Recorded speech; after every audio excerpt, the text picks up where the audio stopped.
dois vous avouer que dans mon expérience, j'ai vu des écarts très larges à ce niveau-là.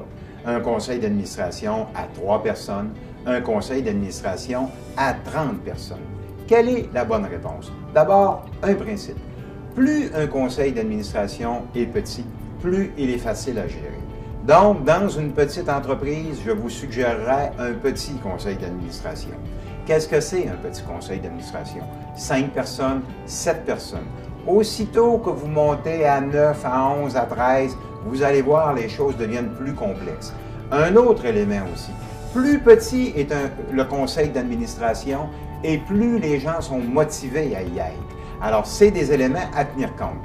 C'est vrai ce que je viens de mentionner pour une entreprise. Pour un comité aviseur, je vous dirais 3, 4, 5 personnes, habituellement, est un nombre intéressant. Concernant les OBNL, les organismes sans but lucratif, combien est-ce qu'on doit être de gens? Habituellement, la volonté est plus grande.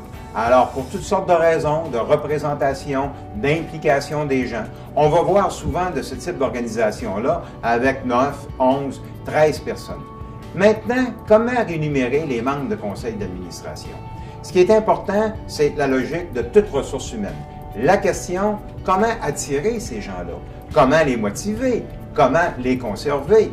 Mais dès à présent, j'ai quelque chose à vous mentionner d'important. Habituellement, les membres de conseil d'administration dans une petite entreprise n'y vont pas fondamentalement pour la rémunération.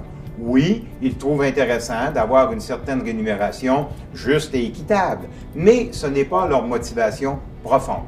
Comment on les rémunère? On les rémunère 3 choix.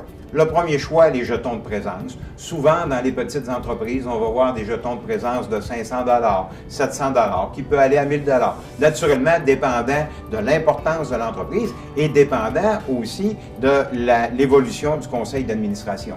Le deuxième élément est un montant forfaitaire.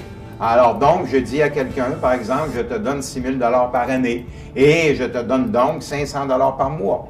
Ce qui est intéressant dans cette formule-là, c'est qu'elle permet de comprendre que l'administrateur n'est pas administrateur seulement au moment où il siège sur un conseil d'administration, mais qu'il est aussi administrateur entre ces deux périodes-là. Donc, ça permet à la direction d'appeler le membre et de se sentir bien à l'aise. Personnellement, j'utilise un mélange de ces deux formules-là. Donc, un montant forfaitaire moins important, des jetons de présence moins importants, mais qui font un ensemble intéressant pour les membres de conseil d'administration. Le troisième élément de rémunération est les options. Il a été déjà bien à la mode, particulièrement dans les nouvelles entreprises technologiques qui n'ont pas nécessairement les moyens de bien rémunérer les administrateurs, mais il est encore utilisé aujourd'hui et on doit le considérer aussi.